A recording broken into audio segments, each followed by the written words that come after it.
Transfer कर रहे हैं, बस अभी ट्रांसफर हो जाए. Okay, all right.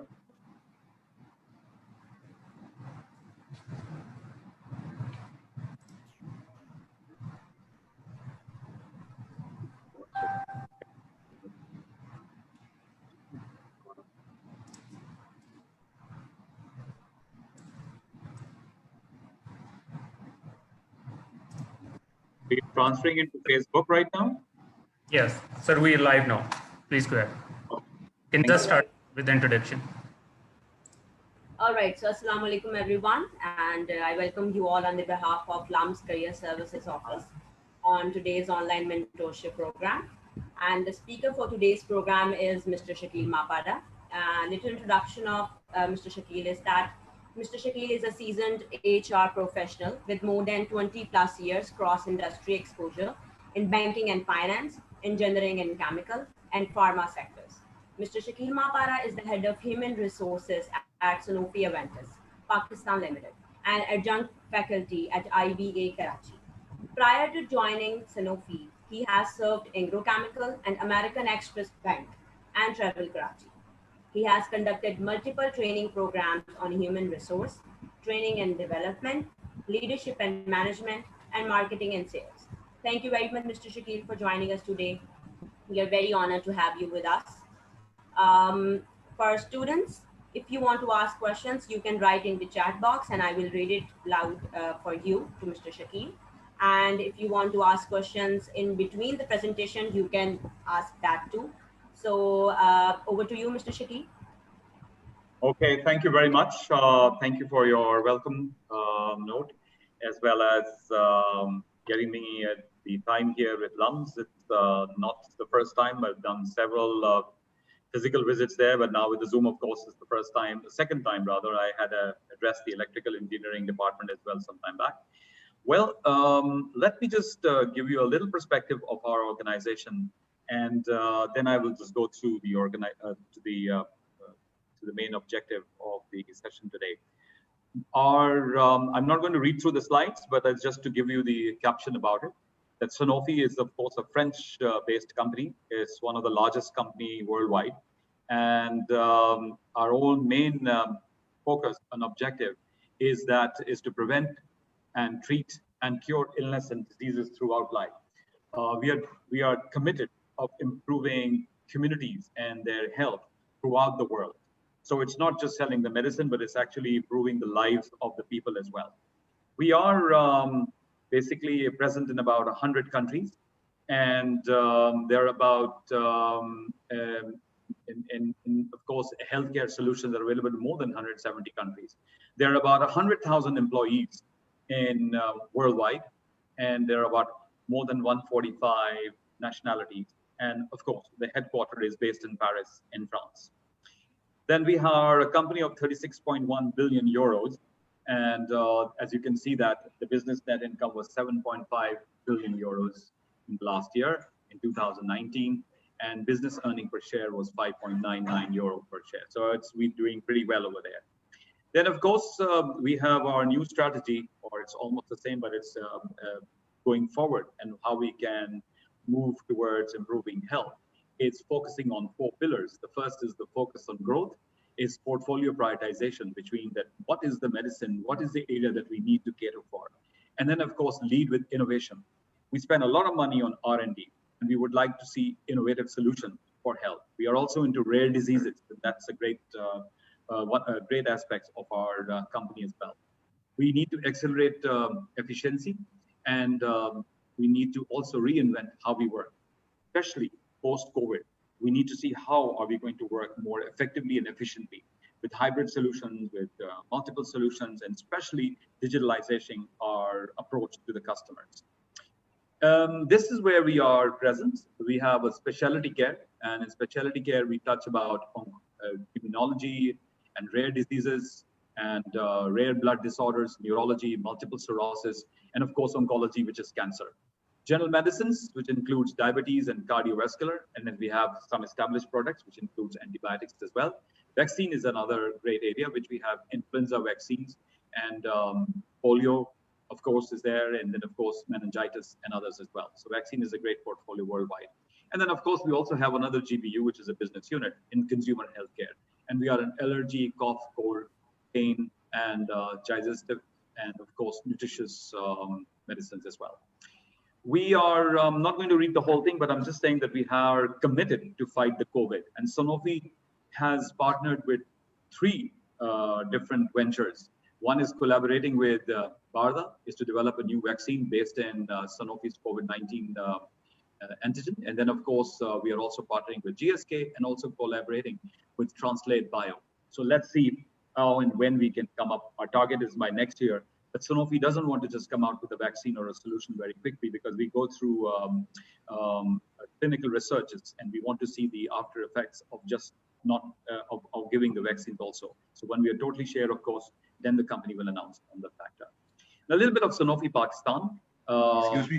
Excuse me. Yes. Shakeel, slide's not moving. Slide is not moving. Okay, yeah. It's moving with me. Okay, is the slide moving now? Kenza, can you please share slides at your end?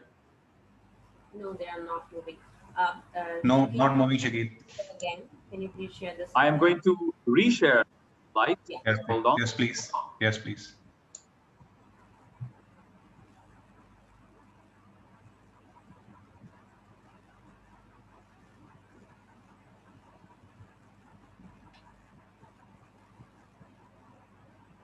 Can you see the screen now? Yes. Yes, yes. Okay. And please tell me if the slide screen is moving now. This is slide 7 now. Is it moving? Yes. Okay. So this slide I covered, and now it's in slide 6, and this is in 7. So my slides are moving, right? Yes. Can you Okay. please change the slide so that we can know? Please switch the slide. Okay. Now this is about Sanofi Pakistan. I hope the slide is there. No. Yes, No, no, Shakeel, again stuck on slide number 7. Sanofi committed to fight against COVID-19. Okay. Okay. Can you see the slide of Sanofi Pakistan? No. Unshare it and come back.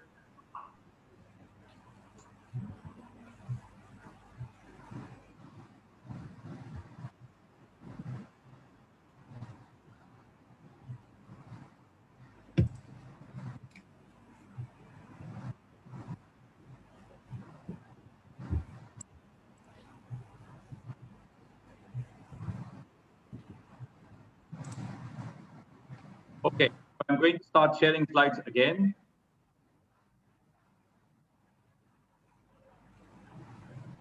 All right, please tell me if the slides are moving. Yes. There's the first slide. Our patients inspire us. And could you? Is the slide moving?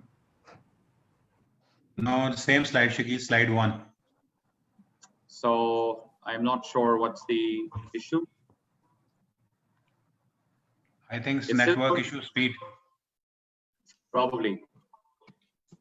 Okay, hold on a second, please.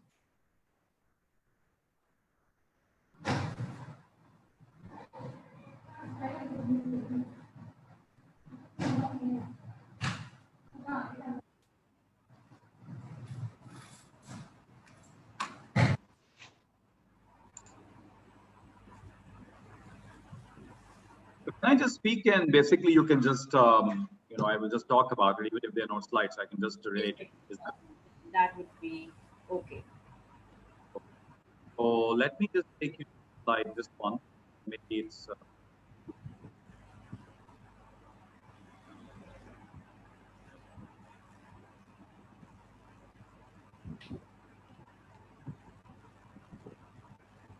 So what can you see on the screen now? Sanofi Pakistan, about Sanofi Pakistan. Okay, so let's try to move the slide, and if it doesn't move, then I'll just continue. Can you see the next slide? It's the slide about Sanofi Pakistan and Okay, Never mind. Let me continue speaking, and I think we'll just get questions. Okay, so that will be okay also. Yeah. All right. So we have an historical presence in 1967. Our manufacturing of we have been manufacturing pharmaceuticals and shareholding structures. Basically, we are the shares of the company are currently listed on the Pakistan Stock Exchange. There is a significant local shareholders of the company, and you might be interested to know that Syed Babar Ali is the chairman locally for Sanofi Pakistan. Okay, we participate in a lot of medical marketing initiatives, and we are on the Facebook, we are on social media quite a bit, and our focus is also on diabetes quite a bit because that's a growing concern in almost all the countries, and especially Pakistan as well.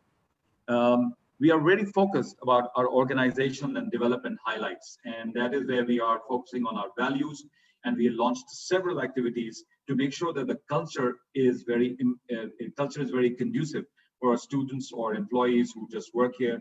And we believe that if culture is good, then of course it impacts the business results.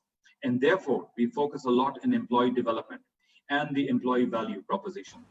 We are also did a lot of work during the COVID environment, and we try to engage through the Zoom meetings to stay connected with all the employees. So we provided a lot of online training and development activities so that employees do not get lost and are just focused on 9-to-5 activity. Then we have, I'm beginning the slides to show on preparing for a bright career.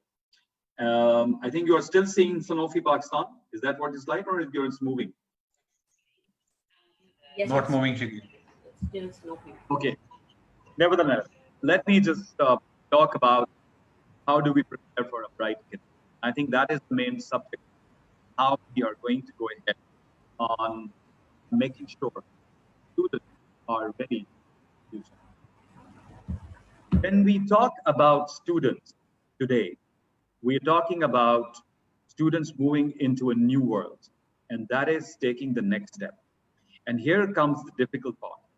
LUMS may be well known throughout the world and even in the country, of course, but it does not mean that LUMS will automatically get you a job. And it does not mean that your performance will be excellent because you are a LUMS graduate.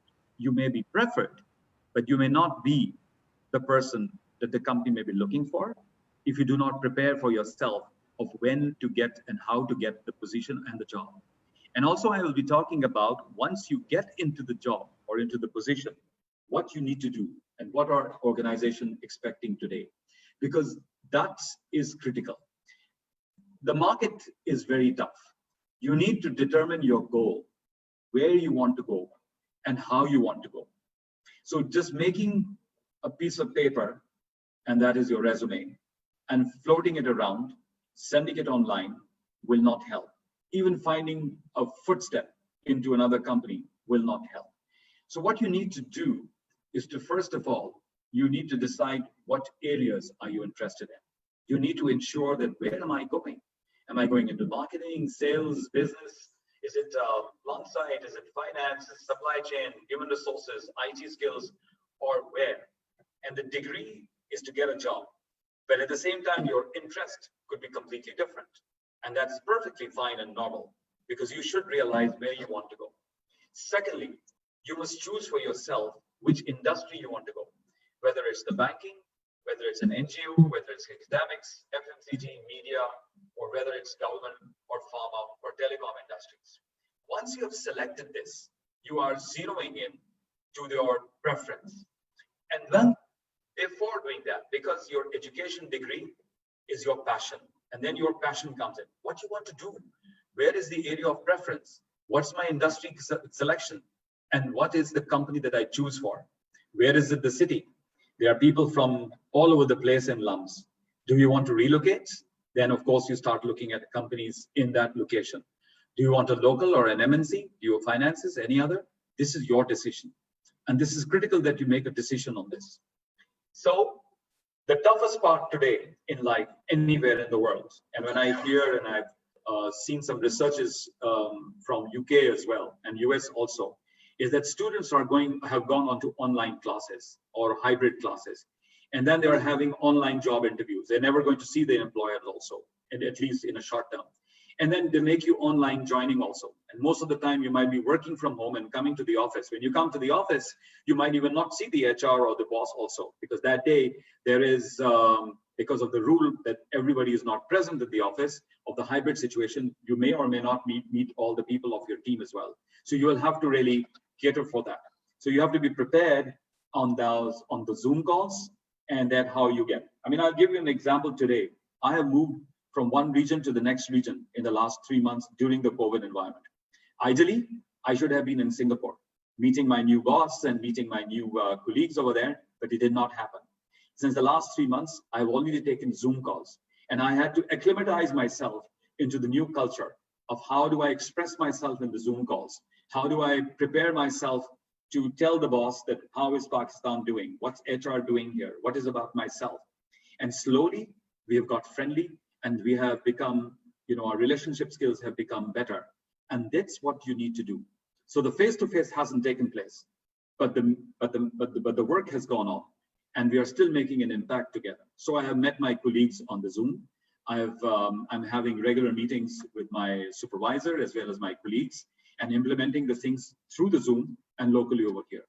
So yes, it was a big shift because it never happened that way, but it was bound to happen, and it happened today. So prepare yourself. The first thing, once you've selected everything, is prepare yourself for an interview. Again, I repeat, don't think that a tier 1 university in Pakistan will fetch you a job automatically. And there is a tough competition out there. There are students you won't believe, from ICRA, from Zabist, from Lahore University of Punjab University, the group of Punjab University. They're offering MBAs, and there are many good students over there who are trained, who can express themselves better, and they might outsmart you. And this is where you need to make sure that how you can excel over them and between your colleagues as well. So it is a tough competition. So don't think that it is just going to be an automatic process just because people may be looking for a LUMS resume, but there will be other candidates applying as well. And I can give you very clear examples of people who have joined us, not from LUMS or IBA or CBM locally in Pakistan, but they have joined from other universities, and they have been transferred out of Pakistan into Paris as well, because they were meeting the leadership expectations, company expectations, and taking initiatives themselves, and they're doing extremely well. And this is being in the head office and also elsewhere. We have got people now in Turkey and London and Dubai, and of course in Paris. And not because of the degree that they got from which university, but about how they got inducted, number one, but of course on their performance. So the challenge that you are going to face, you don't have a real world experience. You have a very practical or a theoretical kind of an experience. Maybe a couple of internships might have helped you or given you a vision. And then you have unrealistic expectations that how will I be treated in the organization? The first thing the young person does is that, oh, I'm not being understood here because there is an age gap, because they are senior people and we are just young people, so nobody understands us. It is not that way. People do understand, but you have to come out of the pampering mode into a real world where you have to meet those challenges. You're bound to meet with difficulties and objections during the organizations that you work for. The relocation that might take place, lack of direction that has happened over the years, that because organizations, how they work for. Then because of the poor interviewing skills, graduates also don't get a job. And how the questions on compensation has to take place. So all this factor goes into it. You must realize that you have to overcome this to get into the next phase. And the next phase is preparing for the interview. So the first thing is that you need to know the job that you're being interviewed for. What is the job like? And then what is basically how you perform, what is the company about it? And what is the culture's role? How is the company? What is the culture? What are those values over there? How can you fit in those own values? So little bit about the company is extremely welcomed by any organization because they see that you've taken interest and time out to study about the organization. And fine, this goes every time. Think about what will you say when they ask you to tell about yourself. This is a particular question, which is a very easy question. Okay, the organizer might say, all right, tell me about yourself. And you might be having a call on the Zoom, by the way.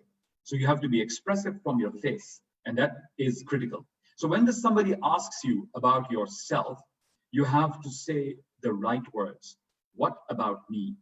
Not in a question mode, but perhaps in a statement mode. Say it confidently that this is about myself. I like this. I've studied this because I wanted to do this. This is my aspiration, and this is why I'm joining your industry.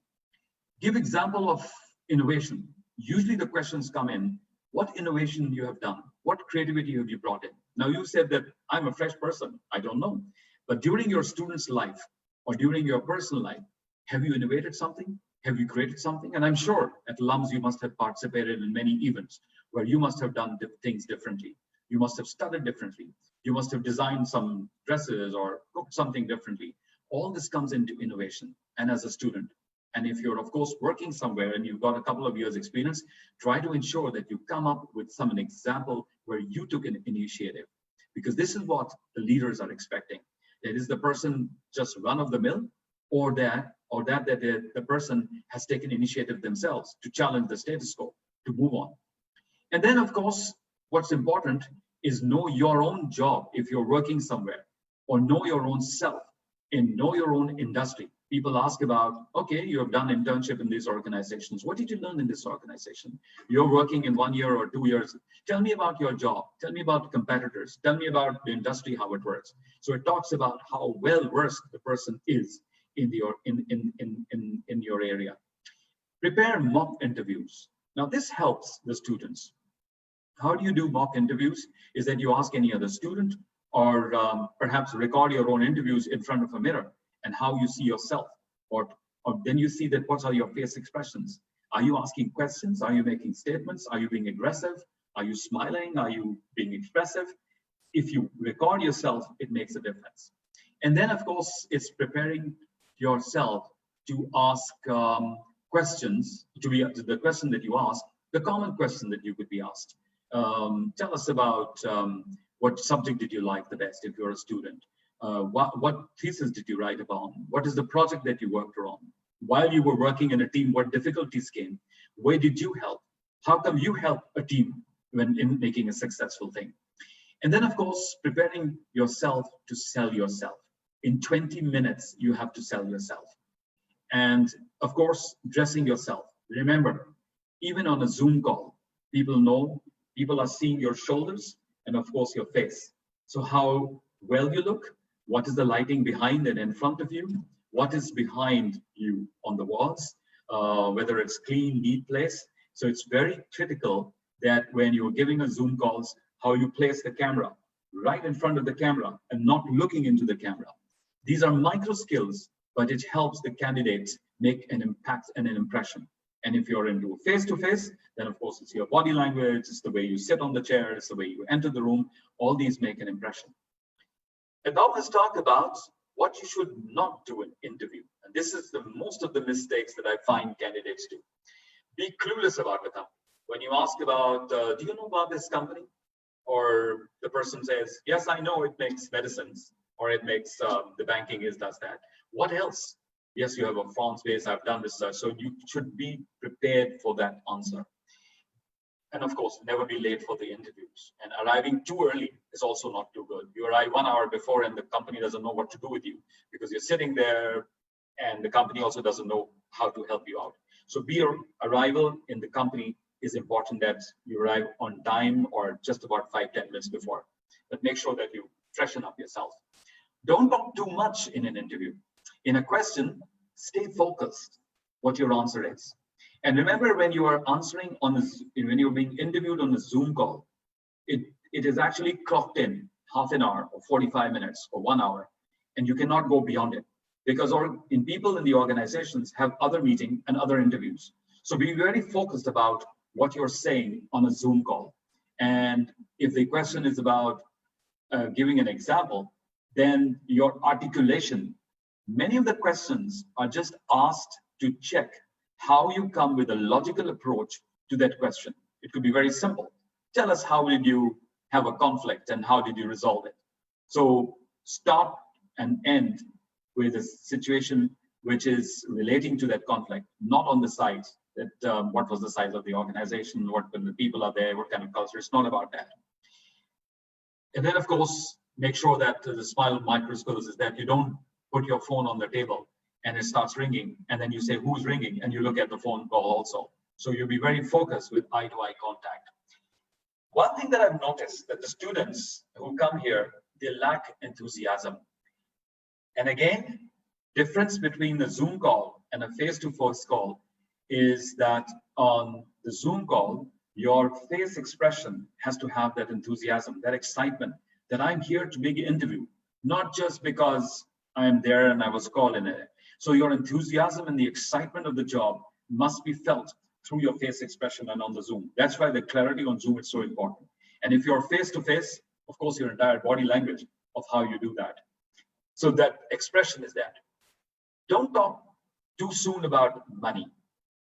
People sometimes intervene and say, what's the salary over here? So don't do that. Of course, people get turned off also, of course, that. The body language, even while you're on Zoom and while you are face-to-face, your body language should not be too relaxed. If I'm giving an interview like this, my face is not there. So your body should be energetic and standing and in a way that it shows that you're upright, and while facing face-to-face also, that posture makes help. Because all these micro skills will impact the interviewer. Whatever you're saying technically could be correct, but expressing them in a slumber way, in a sluggish way, will impact the results of your interview. So that's important. Face expression we've talked about.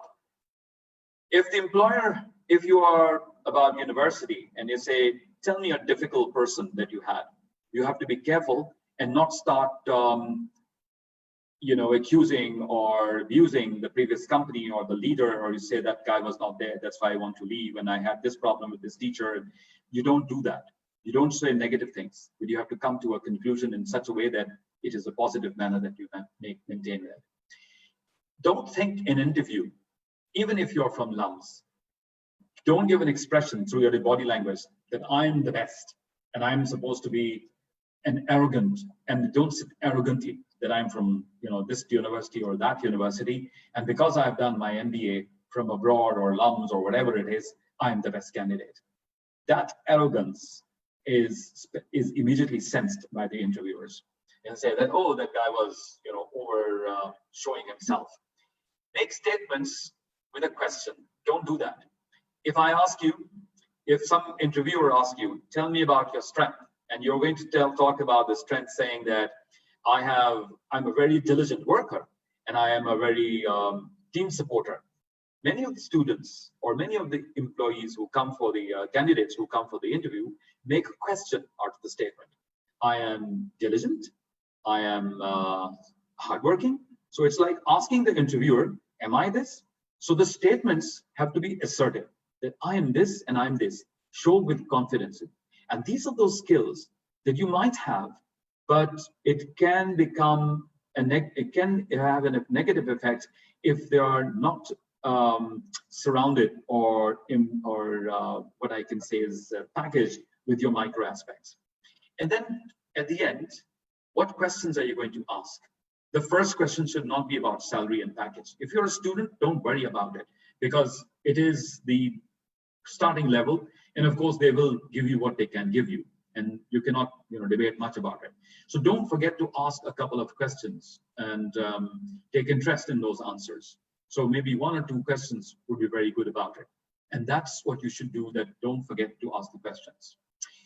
When you get the job, this is critical, because in the first 6 months, the hiring decision is taken into account. Whether the company took the right candidate or didn't take the right candidate. And of course, there are in the organizations all kinds of people, older people, younger people, same age people, different universities, different college background, different ethnic background, religious background, gender diversity, and you have to relate to all of them. So you have to quickly assimilate with the people and into the culture as well. Because what are the people? So never think that people will come to you as a new employee. They should and they will, but you have to take a step also. So quickly try to assimilate and understand what the culture is. Whether people are open, they want to see you want to see you happy, you want to bring humor or bring smiling faces. So you've got to do that. Once you do that, everybody says, what a great talent that we have. Secondly, most important while you're working in the first 6 months and to make an impact, be able to understand the communication system the organization has. Do people like informal communications? Do they like formal? Or people are free? If you go up to them and ask them a question, they like it.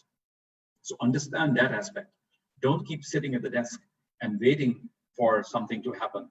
Sometimes you need to walk over to the senior and say, can I just see you for a couple of minutes? And I just want to ask you, how long have you been here? And so this shows your confidence, because that is the mistake that a lot of people do, that they just remain in their isolation. And there are other people who are already there, may or may not sound welcoming to everyone, but you have to make sure that you have to find a way to make sure that you are welcomed in a way that you become closer to the people. And that brings me to the third aspect, which is making your interpersonal skills stronger. How do I interact? So senior, juniors, ethnic backgrounds, gender diversity, your interpersonal skills has to vary it. How do I interact? With whom? And what is my approach? Because you're given assignments the moment you're joined in, and you know how to tackle with it. If you know how to tackle with it, how to approach my seniors, and that can only come if you learn the process and the systems as well. Does it take longer time? If I go to this senior person, he will ask too many questions to be prepared for it. If I go to this person, then of course he will be very informal and he wants to hear on the surface. That you need to understand. And therefore, knowing the people and the culture and the process systems will help you assimilate faster in the first 6 months and give you the impact. Also, wherever you are from, be ready to take a task your supervisor gives you. The expectations from the company is that when we hire a person, whether it's a small task or a big task, or the main task or the other side task, be ready to take it. Even if it's like, can you please photocopy this 10 pages today and just do that? Don't show a disgruntled face. Be ready to take it. Even if it's a small task, just calculating some figures, do it. Don't wait that when are the big projects coming? They will come in, and the core task will evolve into that. So handle that way. And over time, after 6 months or a year in an organization, ask your boss that I'd like to be involved in a cross-functional project other than my own work. For example, companies launching something, or as an HR project that's going on, so that you get connections with other team members, and therefore you will show your potential. Remember, the company is assessing your performance and your young talent being and how potential you are for the future roles. So establish yourself and be visible. You may be technically sound. You may be very good doing your work diligently at your desk, but if you're not visible in the organization, and here comes the challenge, in the Zoom environment, in the hybrid environment, it is going to be further challenge. So you say, what to do? So you might like to talk to the HR director, for example, and set up a meeting that I just want to have a chit chat with you for 10 minutes. Please do that. You take the initiative. Please do have a chit chat with any of the other senior leader. I just want to have and find out what you're doing. But do inform your boss that I would like to connect with these people on the Zoom calls, because that's how they will know you. And that shows your confidence to do that. And out of this, what important is that you need to have very strong business ethics and professional ethics. If you make a mistake, tell your boss, be accountable for it. And it is good that you make a mistake, because then of course you learn from it. Over here as a student, there are many privileges, because you're a student, you're at the university as well. People take it, oh, it's a student, so go on. But in organizations, be accountable if you have done something wrong, and be ready to face a no from people. It won't happen, and you have to convince, and how you can convince the person. So the business ethics of telling the truth of if you have made a mistake, and ensuring that you're ethical about what you practice is going to be known and going to set the footprint for you in that organizations forever. If the person comes in, then, oh, that person is dicey, the person doesn't come with the proper answer. He's sometimes late in the meeting and he just pulls up a very fast one he just makes too many excuses. If you cannot do something, if you don't know anything, walk up to the person that I don't know anything. These are very strong expectations from organizations, and as leaders, they're watching everyone. So while we come into the organization with the advantage that we come from a great university, great backgrounds, with our knowledge and scope much bigger and higher, we need to ensure that our image is also the same way. And therefore, telling the truth, business ethics, coming on time. If you've not been able to do the work, be able to just go back, writing the emails appropriately, accordingly, learn, like I said, learn the communication process of how you want to really talk to people, communicate to people is important. So knowing the essence of the attitude and the behavior is the primary aspect and the primary element in building your career in an organization. Your attitude has to be positive, because you will face difficulties. You will face challenges maybe from your leaders. You might have a good day or a bad day, but it's not a decision that I'm going to leave this company. It's a time that you should think about yourself. Why did I get that feedback? Why is it happening today? And you have to overcome the barriers within yourself to ensure that you continue improving upon yourself and the relationship skills. So the attitude becomes positive, and the behavior is an outcome of the attitude. So you need to ensure. So that's why I'm saying that once you join the organization, be very sure and assimilate as fast as you can. The faster that you can, the better efficiency you will bring in, and you will be seen as a talent, and the company will put you on a ladder of high potentials and high talents. And of course, there is a chance of your own progression, even if it's on your own business, whether it's an organization, it's local or multinational or NGO, or even if you start up your own business, because at the end of the day, it's about serving and meeting customers. In organizations, you could have your boss as a customer. Other colleagues in other departments are your customers. If you're in marketing and sales, the outside are your customers. If you're setting up your own business, it is again your own customers. So even if you are the boss of your own company, you need to ensure that how can I change myself? How can I vary it myself? You set up your own company, you have 20 people under you, but you have to ensure that that communication style, that the way that we work, it drives efficiency and culture and values. So this is where we look at pre-interviews, that what you need and how you need to prepare, what you need to prepare for your interviews, what you need to do and not to do during the interviews. And once you get inducted, how do you maintain your brand image, yourself, and your values to the organization. And I think lastly, and then I can take your questions, it's very difficult to really get through in selling yourself, but that's what you need to do, because you need to sell yourself in 20 minutes, 60 minutes. And how do I package myself? It is just like selling a brand of Coca-Cola to the customers. You're selling yourself, that I can make it, not just for the interviews, but throughout the organization, 6 months, 1 year, so that you establish yourself that the company made the right choice in hiring you. And if you can make that difference about yourself and an impact in an organization, you've made it. You've made it in a career, because the stronger time and the efforts that you give in for the first 2, 3, 4, 5 years, believe me, this is going to be your stepping stone for the future ahead. Whether you want to move out after 5 years and setting your own business, you want to move on into another company, but the first 5 years of getting a hang on and reshaping yourself and learning from your leaders and becoming a good follower, a team player with your attitude of life and business, you can go anywhere. And of course, the micro skills are there of your own self. So how you cater yourself in the first 5, 6 years, you're 22 today, you're 23 today, by 28, if you are able to become mature and wise in your thoughts, you will be able to rise to different levels in a faster time, and the company basically will reward you because of that.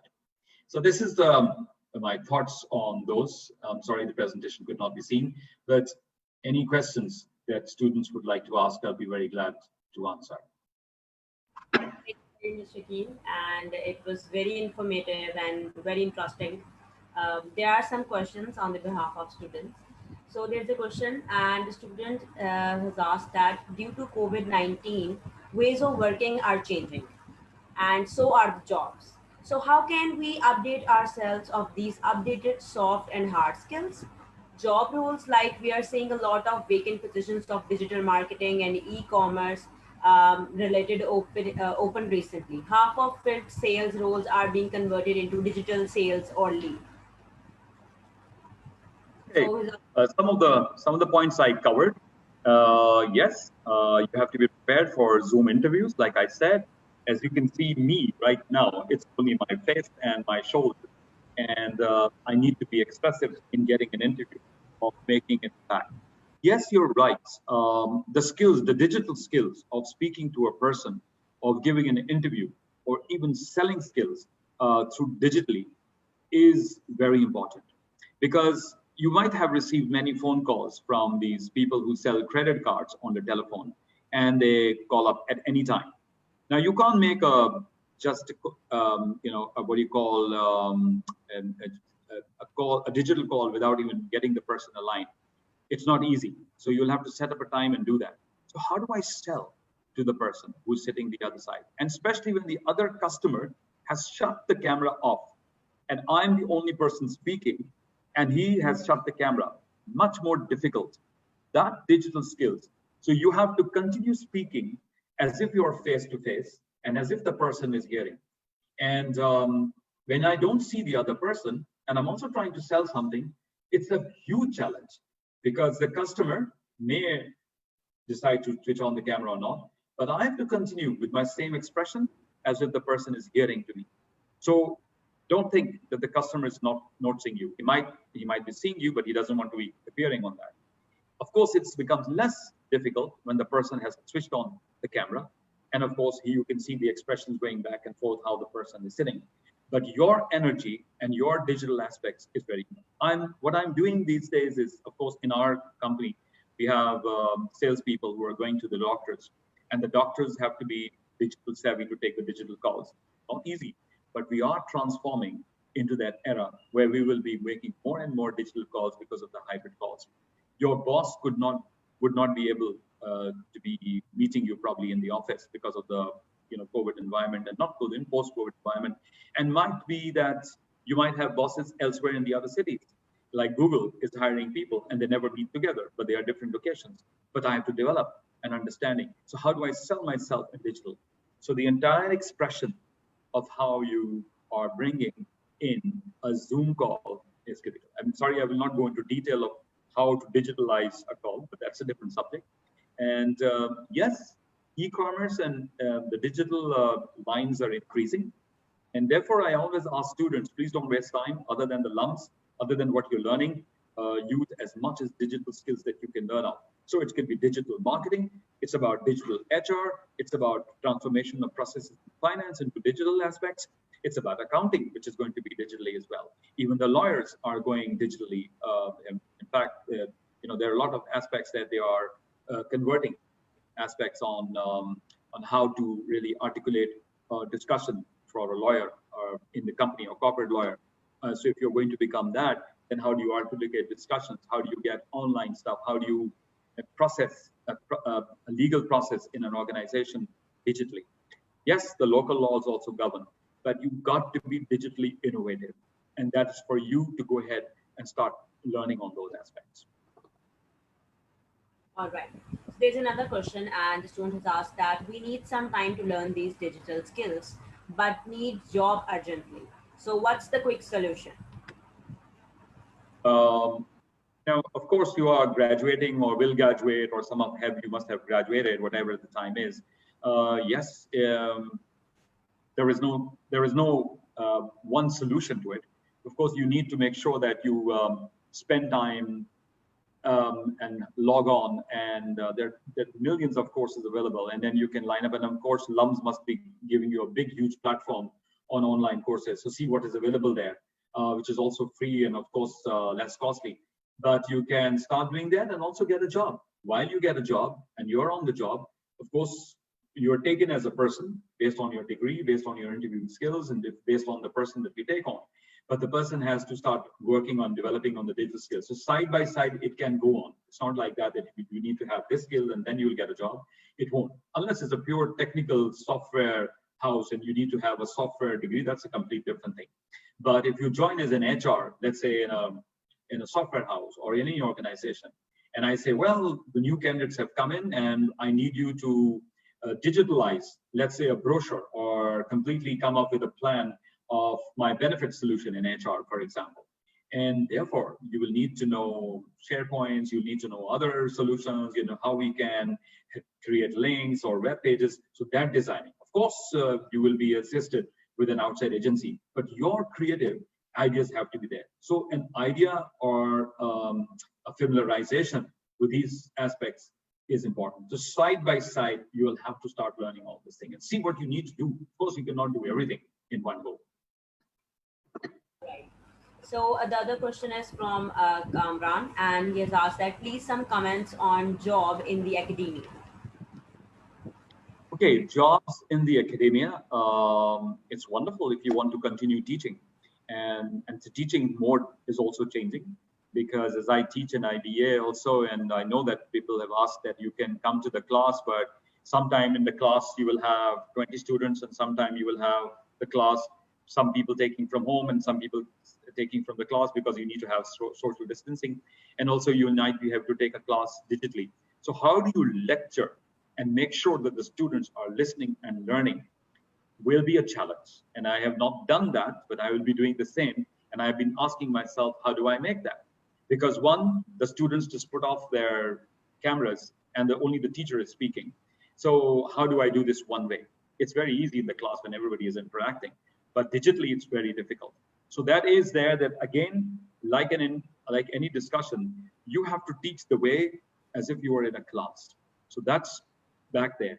Jobs in academia, of course, are there. If you want to go research, do your master's and PhD, please continue doing that. But remember, most of the lectures that you're going to face in future in PhD or master's will be digitally. So don't wait for classrooms. And most of the certification will happen digitally. So you'll have to acclimatize yourself. And sometimes the lectures are recorded. And of course, then you have to look at the recording sessions, which is also an easier approach.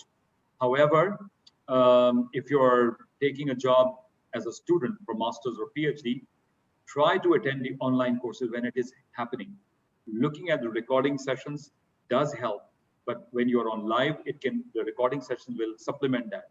And if you're teaching online, then make sure that your digital skills are good as a teacher. I see some of the students, younger brothers, sisters, and my children also, and other children.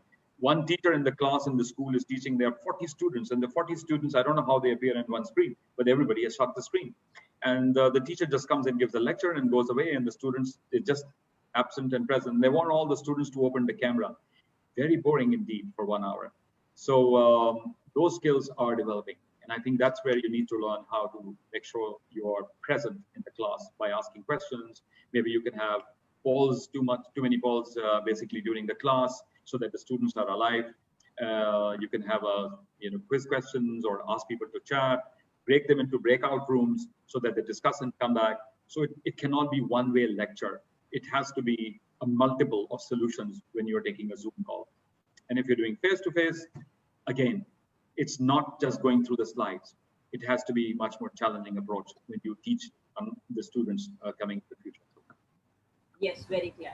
And the next question is that should we send same resume for every position we applied, or should we tweak it according to the job description?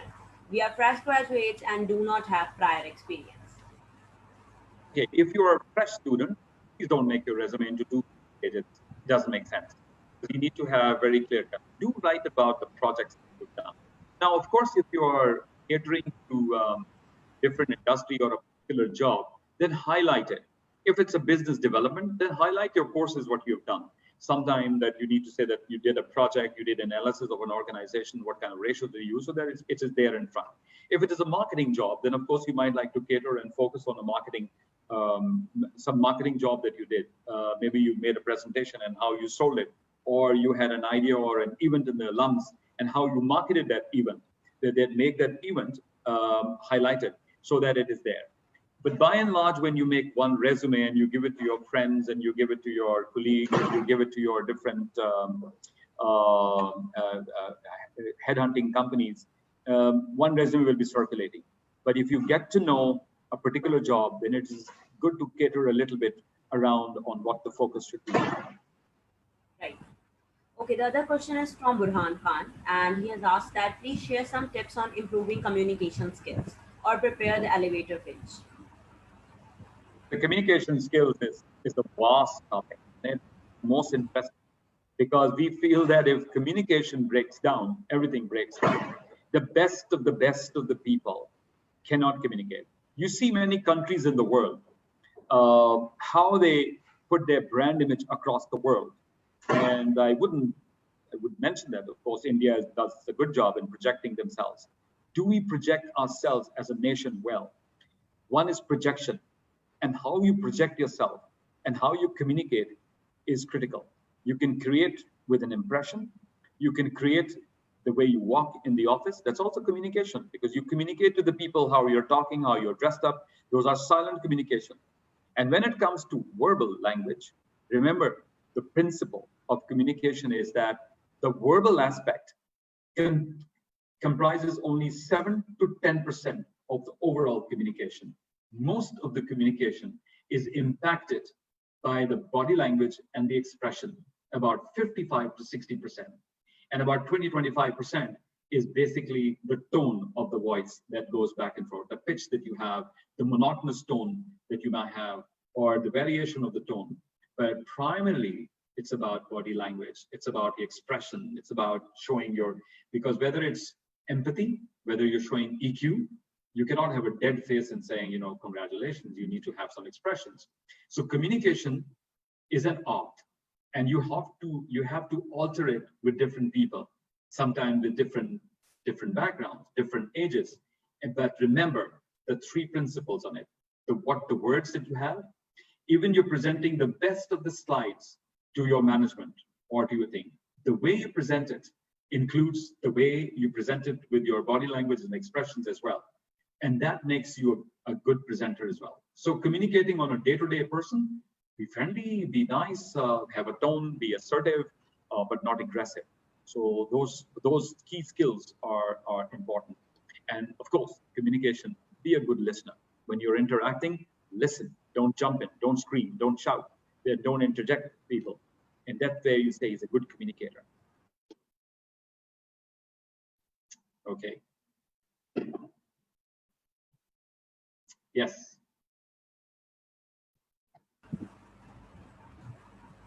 Yes, Kinza? Anything else?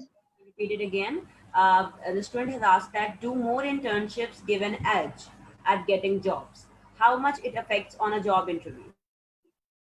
It certainly does. If you've done an internship, we see that you have an idea of organization that work in.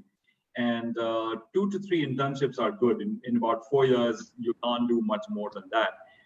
But many students are actually doing a lot of internships within the summer vacation. They do one internship and then just trying their best to get a 3 weeks or a 4 weeks internship again within the same year. And I think this is where the students have to realize that sometimes they need to break off and do something different. Maybe you would like to do get yourself certificate, roll down, do some community service.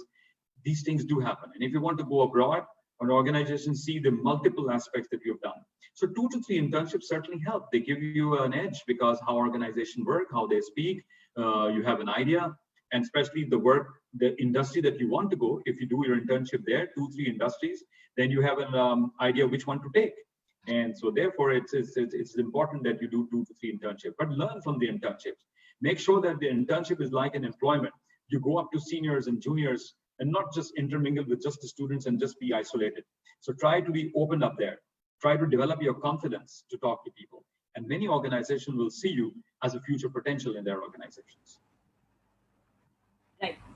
There's another question on the behalf of students, and he has asked that yesterday I gave an interview and got feelings from their body language that I am an arrogant person. So next time, how can I make sure that I don't sound like an arrogant person related to my field? Okay, that's an interesting question. Because you see, like I said, you might have said wonderful things. Alums, graduate, of course, you might be having a team before, you might be showing off or whatever it is. I just told you the communication, 55-60% comes from language. So might have come from the body language, where you are not an arrogant person, but you might have conveyed that. with either the tone or the body language that you are. And I think even the expressions on the face, the way you move your eyes and the way you move your lips and the way you move your shoulders tells a lot about the arrogance.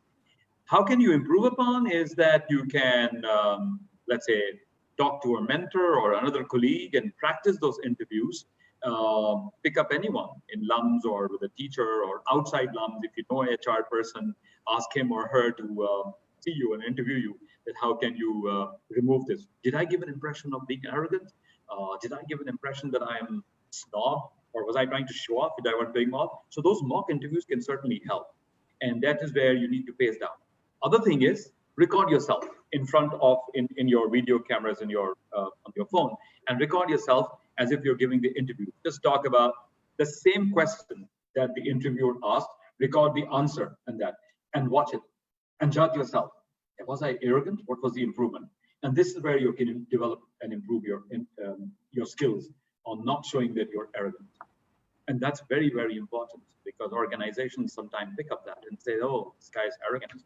I don't want to take him. Okay. So I wanted to ask a question on the behalf of students that sometimes there are, after graduation, everyone is looking for a job. But if there's not an opportunity and if you don't get an opportunity of job and there's something internship in the pipeline, so should we go for the internship or should we wait for a good job opportunity to come forward? Yes, that's going to be tough because lots of jobs are lost across the world. And if just in case, of course, and when you're location based, Islamabad or Lahore or Peshawar, cannot get out of the location. So the jobs become even fewer and you can't relocate immediately. So what should you do? I would suggest that even ask for a temporary job or a third-party job, or that people who hire on third-party and debut you there. Say, I'm ready to work on not just permanent job. And by the way, organizations do understand that if you are a contract somewhere or a third-party there, because you need to get an experience. Try looking for a local organization also where you can get a job. So don't look too high and maybe in any organizations. And then keep on the hunt out also. And also, doing an internship in a good organization while you don't get a job is good, but you can't continue getting internship for the entire 1 year. Then you would be worried that what am I doing? I've done 4 interviews. Now 2 years have passed, I've done 8 internships. What to do? Of course, then you'll become one day internship director, and that will not be good because you need to get out of it. So yes, in the interim, instead of wasting time at home, you can work, you can do internship. Look for some other organizations, start working for an NGO or maybe get an assistance done at any educational institute or in your area. Maybe if you are interested in a community welfare, maybe you can help there, join a hospital or something, or start doing online services. Now, this is where it comes to. There are a lot of students, which I learned only yesterday, who are making millions of rupees sitting at home because they are doing online jobs. And online jobs, not just that, but that's more like software. But for MBA students and for technical students who are there, you can get into web designing, you can get web paging. So you need to reskill ourselves. But yes, if you have a little time left, 2-3 months or 2 months, try to do an internship to get into that organization or to put a stamp on your resume that I wasn't sitting at home. Perfect, perfect. Okay, there's another question, and the student has asked that due to COVID-19, there's not much internships. So can we consider our online learning and courses as an alternative of internship, or should I do freelancing? Well, freelancing is pretty good also. I mean, there's nothing wrong with it. I mean, freelancing. See, and one problem is that organizations today in Pakistan just look at the resume, say, what have you done in the last 4 months or 3 months? You didn't get a job, 6 months you're sitting at home. Then you say, well, I was doing freelancing, sir, and I was also looking at interns, or I was looking at some odd jobs, and they'll say, no, those are not jobs. Organizations have to understand that students will not get a job immediately after the universities. So they will have to consider those online jobs or online certifications or an extra studies or freelancing job as an experience. So if you have done some online free jobs, that'll be good. I mean, I met a girl the other day, yesterday, and I was interviewing, and she's doing content writing, and she's doing content for people in America. And that's a great job because she's still working about that. Even if you get small assistants that I would like to come and help in a small organization for some time. And you want to do on projects, say like, okay, I'll be part of your marketing project for this. And there are a lot of companies, advertising agencies looking for temporary people for 3 months or 2 months. Join them. If you want to do your freelancing, please go ahead. That should work. But there is a problem in from the other aspects that organizations might say, well, where is that solid experience? I think everybody has to understand those days are gone. And we have to come to terms. We have to look at the potential. Because I will give you an example. Sometimes a lot of people have worked with their uncles or their family business for 1 year or 2 years, and they have rich experience in purchasing and recruitment and marketing because they've been involved everywhere, being in a private organization. And when you go to apply to an organization, they'll say, oh, that's your family business, so that's on. That's not on. And I consider very strongly people who have worked in their own family businesses because they've acquired the skills, they've acquired the knowledge of how to work in an organization and transform it. Okay. Another question is that what would be the best alternative of experience? Best alternative of experience? Yes. The tough question. Well, experience, okay, in the sense that if the students don't have an experience, right? Is that what it means? Okay. Of course, students, not today, but even 10 years or 20 years ago also, or 15 years ago, every time you go to apply for a job and say, you don't have an experience, so we can't take you on. And the students say, how can I get an experience? I've just come out of the university. So what can I do? Of course, organizations will hire people in fresh trainees position if there are fresh jobs available. And usually organizations go for 1 year or 2 years and they're not looking for that. And if there is not much an experience, I guess even a 6 months, 1 year pass, that kind of experience of freelancing or working even at a lower salary, accept that lower salary, but work in an organization which will get you experience will be good. At the start, you've got to have good background during your university days. What have you done? What projects have you done of leadership? And you say, well, sir, I have a leadership experience.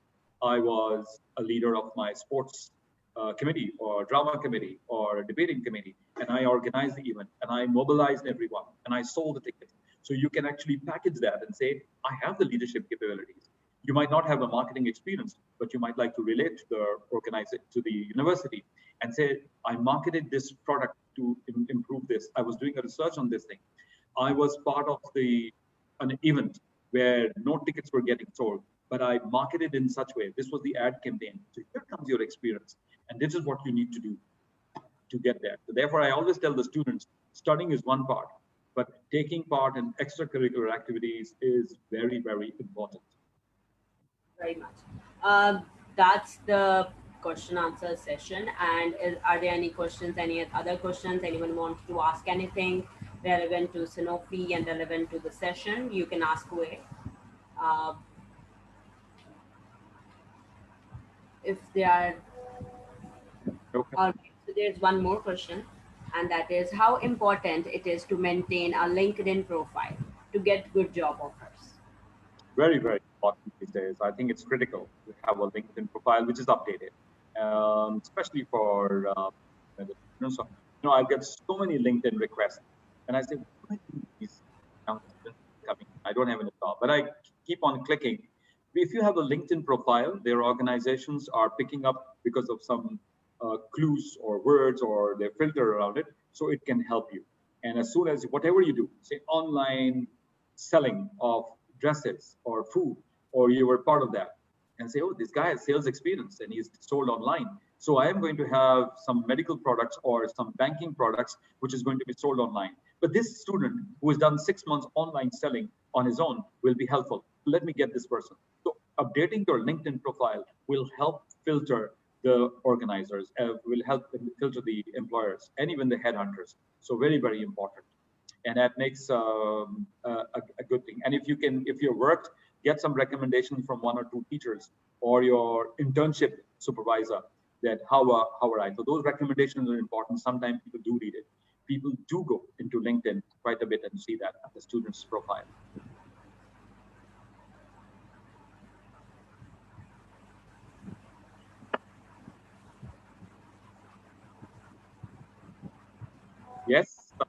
think I lost Kinza.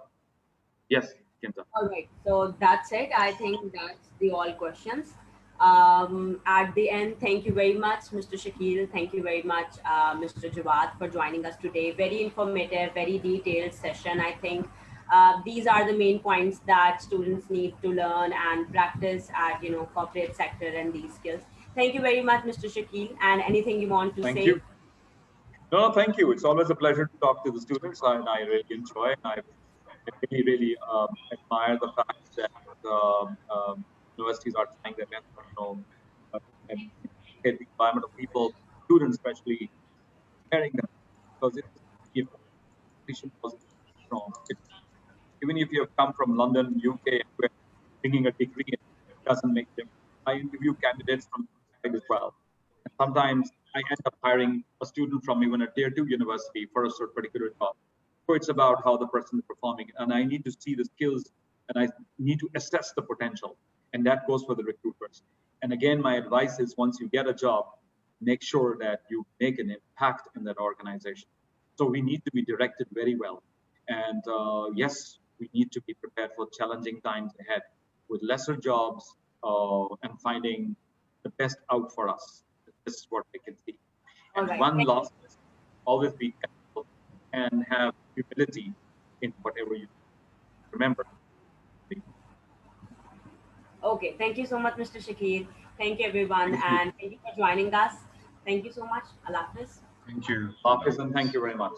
Thank you very much, Mr. Jawad. Thank you. Thank you.